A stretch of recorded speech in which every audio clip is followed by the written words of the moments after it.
Hey, selamat sore teman-teman. Gimana rasanya puasa? Makin kering nggak tuh lehernya? Ini mulai lumayan sih sebenarnya. Tapi alhamdulillah puasanya juga udah semakin banyak hari yang dilewatin, jadi udah semakin terbiasa gitu. Apalagi kemarin udah belajar dari dokter kita yang dokter Cut cerita tentang bagaimana jaga tubuh selama bulan puasa. Nah, beruntungnya hari ini saya masih ditemani oleh Dita. Dit, mana lu Dit? Halo, X People, Mas Rian.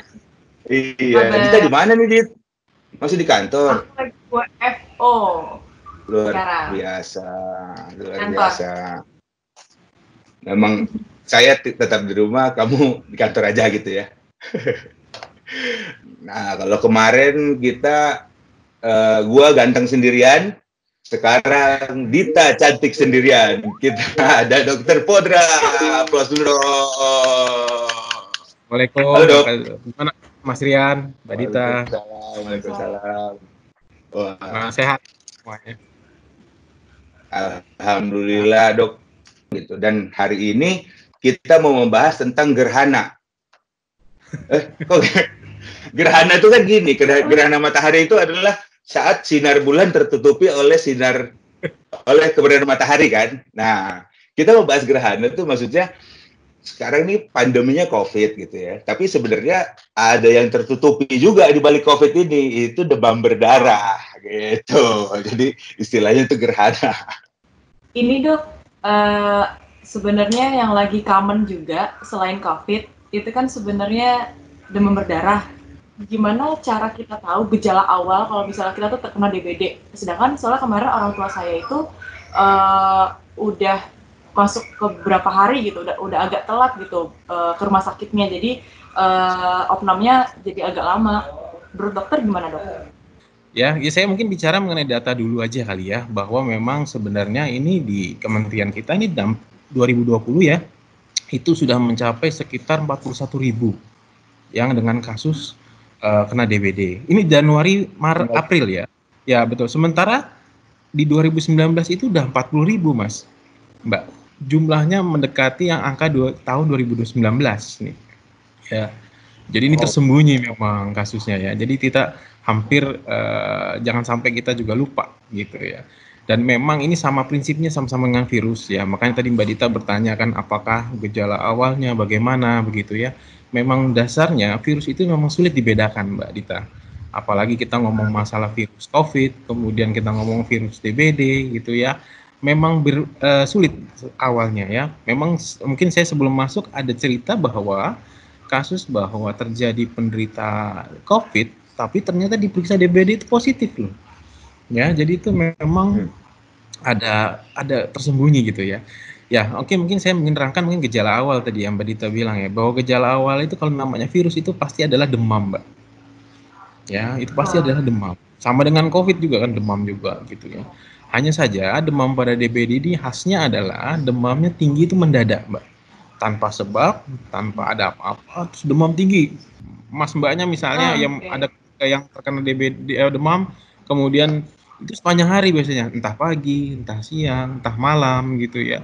Jadi tidak ada spesifik khusus waktu tertentu. Tapi, nah ini bahayanya kalau DBD itu adalah setelah dia demam tinggi hari ketiga atau keempat gitu, biasanya dia turun langsung normal, demamnya turun ya, tapi itu fase kritisnya.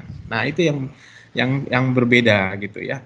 Nah kalau Mbak tanya tadi mengenai bintik merah, itu sebenarnya sudah ada pendarahan ya Mbak. Jadi artinya itu sebenarnya sudah fase lanjutan daripada fase awal dari DBD. Jadi memang DBD itu fase awal itu memang khasnya adalah demam, kemudian dia ada sakit kepala, badannya lemas, lesu, kadang-kadang disertai mual dan muntah.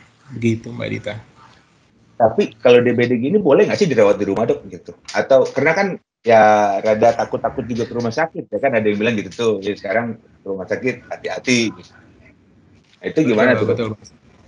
Ya ini sebenarnya pada prinsipnya bisa aja dirawat di rumah Mas. Nah ini kan kita perihal bicara dengan kondisi daya tahan tubuh ya Mas Rian ya. Jadi memang kondisi itu kalau dia baik sebenarnya bisa dirawat. Tapi jangan lupa di sini adalah yang terpenting adalah cairan.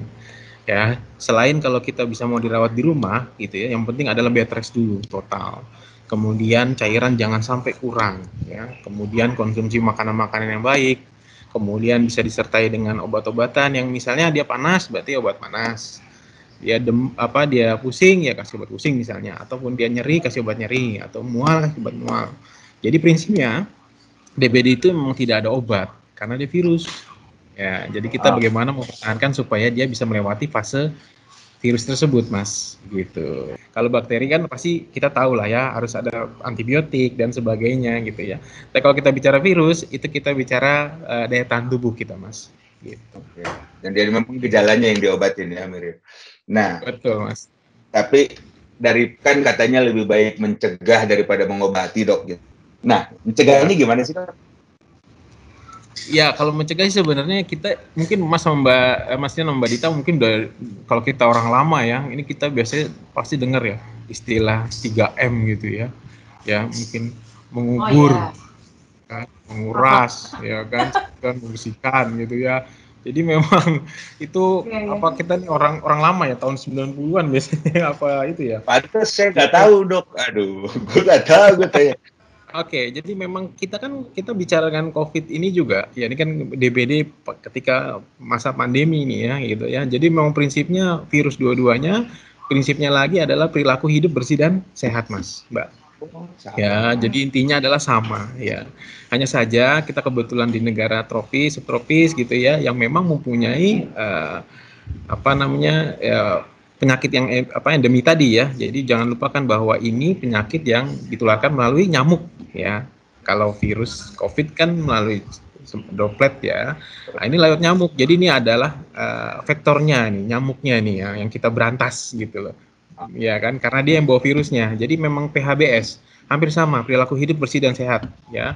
Di sini harus menutup apa sih istilahnya, penampungan air, menguras gitu ya. Kemudian juga ngubur gitu ya. Jadi misalnya kalau di rumah Mas atau Mas Rian atau Mbak Dita ada beberapa tempat sampah yang terbuka, kemudian habis musim hujan, sisa-sisa genangan, nah itu air-air itu yang dibersihkan sebenarnya. Iya, memang biasanya sih yang daerah padat ya, padat area ya, pemukiman penduduk gitu ya, tempat penampungan sampahnya dekat dengan rumah, tempat tinggal gitu ya. Nah, itu yang biasa lebih berisiko terhadap itu, karena kita bisa lihat di situ bisa muncul genangan-genangan ya, sampah-sampah gitu. Nah, itu yang mestinya harus diwaspadai gitu untuk menjadi tempat perkembangbiakan dari si nyamuk itu, begitu. Kalau mau pakai vaksin aja deh, Dok, kan katanya kan COVID juga kita nyari vaksin gitu kan. Gue yang lebih simpelnya lagi deh, ada gak sih gitu? Gampangnya. Ya memang vaksin situ sudah ada ya, sementara di Indonesia itu sekitar kalau nggak salah 2016 itu ada ya, tapi memang dia belum menjadi suatu yang wajib ya, karena prinsipnya yang masih dalam pengembangan. Yang utama adalah sebenarnya memang yaitu 3M yang Mas bilang tadi, tapi bukan yang warteg ya, yang memang untuk DBD, yaitu ya membersihkan air, penampungan air, menguras, mengubur yang kosong, kemudian jangan lupa PHBS-nya ya, di rumah ventilasi dibuka, kemudian dibersihkan gitu ya, semacam itulah. Itu paling penting dan efektif sebenarnya untuk DBD daripada vaksin gitu. Ya. Sorry dok, kalau misalnya kita udah kena DBD, nantinya itu kita bisa kena DBD lagi atau tidak? Dan kalau misalnya kita terkena DBD lagi, apakah itu efeknya bakal lebih parah dari sebelumnya atau gimana dok? Jadi benar kata Mbak Dita ya, bisa aja terkena lagi karena dia ada 4 serotipe. Ya jangan lupa nih, sini saya juga saksi hidup juga nih kalau dia bicara di sini, karena saya udah kena 3 kali nih Mbak Mas sebenarnya. Saya udah kena 3 kali. Dia tuh ada 4 serotipe ya. Jadi memang serotipe tuh beda-beda. 1, 2, 3, 4 gitu ya. Jadi kalau kita kena yang satu, kemudian kita kena lagi nanti yang kedua, ya kena lagi. Serotipe-tipe yang lain ketiga bisa kena lagi. Yang keempat bisa juga. Jadi bisa 4 kali sebenarnya prinsipnya. Daerah dulu ya, dokter kan dulu zaman dulu dokter ke daerah gitu ya, ke daerah-daerah terpencil gitu ya. Ya kenanya di sana biasanya. Kan kalau puasa kan yang kita kontrol kemarin kan dibilang asupan makanan, apa segala macam. Nah, ada nggak sih makanan-makanan atau buah, kan katanya pasti buah banyak manfaatnya gitu. Jadi untuk buka puasa supaya kita juga bisa menjaga imunitas tubuh atau apa. Ya, betul Mas Yan, Mbak Dita. Ya memang ini kita dengar ya bahwa jambu biji ya, apa kurma ya biasanya ya, yang memang orang-orang tuh taunya itu bisa bantu ya DBD gitu ya. Dan ternyata di Indonesia sendiri pun masih tahap penelitian nih Mas. Ada beberapa studi nih Masnya nih, ada bahwa studi bahwa jambu biji bisa meningkatkan trombosit gitu ya. Trombosit. Ya, tapi masih simpang siur ya. Kita ambil dari intinya aja bahwa sebenarnya jambu biji dan itu mengandung vitamin C yang tinggi kan, ya kan. Entah mekanismenya bagaimana, tapi dia itu yang intinya kalau vitamin C itu untuk kekebalan kan, ya. Nah disitulah jadi vitamin C itu membuat imunnya menjadi baik gitu ya, sehingga tubuh bisa melawan terhadap virus itu gitu. Intinya sih seperti itu gitu. Sedangkan kalau kurma itu juga sama, misalnya madu kurma itu dia juga karena kalorinya tinggi ya. Ya makanya kalau kita buka puasa pakai kurma itu langsung kenyang ya Mbak Mas ya kan. Cukup 2, 1, 3 gitu ya. Kita makan itu kan udah tercukupi itu.